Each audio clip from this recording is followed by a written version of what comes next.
اگلے سیکشن کی طرف بڑھتے ہیں جس کا ٹائٹل ہے لیٹس ریڈ فاسٹر. آؤ تیزی سے پڑھیں.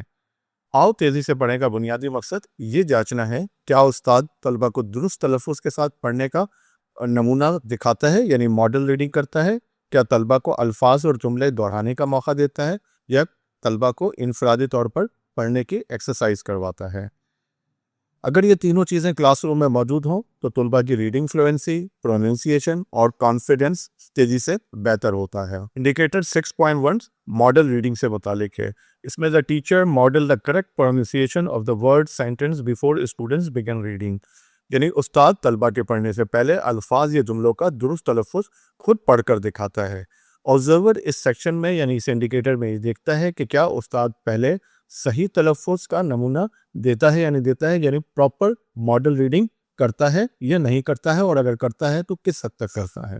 انڈیکیٹر 6.2 طلبہ کے استاد کے ساتھ پڑھنے سے متعلق ہے. اس میں students are encouraged to repeat the word sentence after the teacher to ensure correct pronunciation.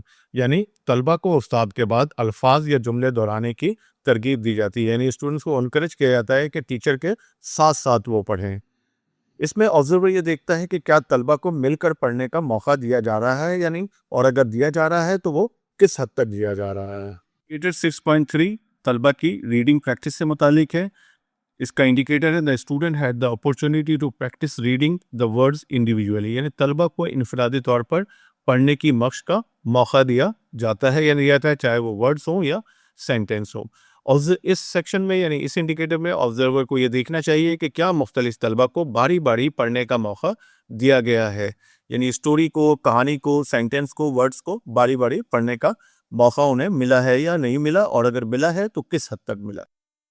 اس کی سکورنگ بھی 3 لیول پہ ہوگی. لو لیول پہ جو ہے کمزور عمل یعنی کہ مشاہدہ نہیں ہوا یا بہت ہی ہلکے انداز میں اس کو کیا گیا. میڈیم جزوی طور پر عمل نظر آیا یعنی جزوی طور پر ہوتا ہوا نظر آیا، اور ہائی واضح اور مؤثر عمل نظر آیا. اب اگلے سیکشن میں ہم اس کو کچھ ایگزامپلس کی مدد سے دیکھتے ہیں.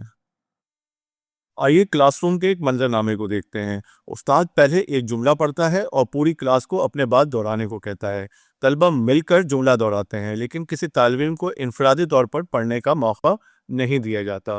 ایسی صورت میں اسکور جو ہے وہ 6.1 میں کیونکہ استاد نے درست تلفظ کا نمونہ دیا تو ہائی اسکور کیا جائے گا.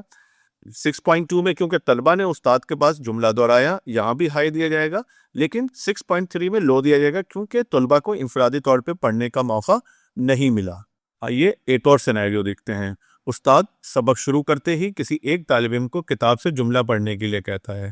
استاد خود پہلے جملہ یا الفاظ صحیح تلفظ کے ساتھ پڑھ کر نہیں دکھاتا. اسی طرح سے استاد پوری کلاس کو بھی اپنے بعد الفاظ جملے دہرانے کی ہدایت نہیں دیتا. نتیجاً طلبہ کو نہ تو صحیح تلفظ کا نمونہ ملتا ہے اور نہ ہی اجتماعی طور پر دہرانے کی مشق کا موقع ملتا ہے. تو ایسے کیس میں جو ہے 6.1 لو ہوگا کیونکہ استاد نے پہلے درست تلفظ کا کوئی نمونہ نہیں دیا، یعنی کوئی ماڈل ریڈنگ نہیں کی. لو جو ہے 6.2 میں بھی آئے گا کیونکہ طلبہ کو مل کر دہرانے کا موقع نہیں ملا، یعنی ٹیچر کے ساتھ الفاظ یا جملے دہرانے کا موقع نہیں ملا. میڈیم دیا جائے گا اس وقت کیونکہ ایک طالب علم کو انفرادی طور پر پڑھنے کا موقع ملا، یعنی کچھ طالب علم کو انفرادی طور پر پڑھنے کا موقع ملا. آئیے کلاس روم کے ایک اور منظر نامے کو دیکھتے ہیں جس میں استاد پہلے جملہ صحیح تلفظ کے ساتھ پڑھتا ہے، پھر پوری کلاس استاد کے بعد جملہ دہراتی ہے، اور اس کے بعد مختلف طلبہ کو باری باری انفرادی طور پر پڑھنے کا موقع دیا جاتا ہے. آئیے دیکھیں کہ یہ تینوں انڈیکیٹر کیسے ریٹ ہوں گے. تینوں ہائی پہ ریٹ ہوں گے. کیوں؟ کیونکہ استاد نے درست تلفظ کا نمونہ دیا یعنی ماڈل ریڈنگ کی، طلبہ کو اپنے ساتھ دہرانے کا موقع دیا یعنی اپنے ساتھ ریپیٹ کرنے کا چانس دیا، اور انفرادی طور پر پڑھنے کی ایکسرسائز بھی کروائی. تو اس وجہ سے اس سینیریو میں تینوں جو ہے وہ ہائی انڈیکیٹر ہو جائیں گے. آئیے کچھ انسٹرکشنز ہیں ہمارے لیے، یعنی ایز اے آبزرور اسکورر ہمیشہ قابل مشاہدہ شواہد کی بنیاد پر دیں، یعنی اسکور ہمیشہ جو آپ کو نظر آ رہا ہے اس کی بنیاد پر دیں. ذاتی رائے یا تجربہ اسکور پر اثر انداز نہ ہونے دیں. استاد اور طلبہ کے مخصوص رویے کو نوٹ کرتے چلے جائیں.